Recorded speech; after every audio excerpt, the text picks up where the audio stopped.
This is a fantastic planet, has nurtured not one or two life forms, millions of life forms. The sheer variety of life of animals, birds, plants, insects and worms that we have on this planet is mind-boggling. Our ability to gobble up the resources on the planet is too much. We exploited the land, we exploited the oceans.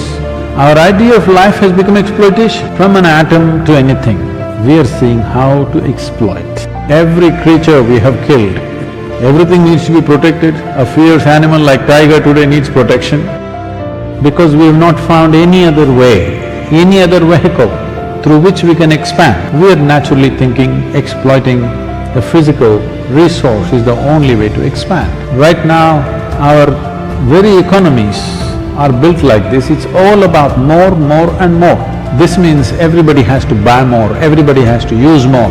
But where is that damn more?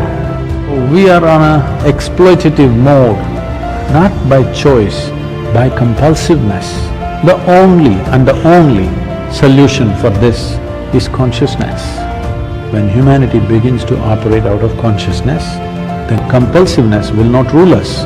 When compulsiveness does not rule us, we will do just what is needed, nothing more, nothing less. We have to come to that place, otherwise if they give us another 10 planets that we can live on, we will destroy all that in the next 2 centuries maybe. The only way, the only and only way, the ultimate solution is people start living consciously. It is good human beings who have forgotten that they are only an outcrop of this planet.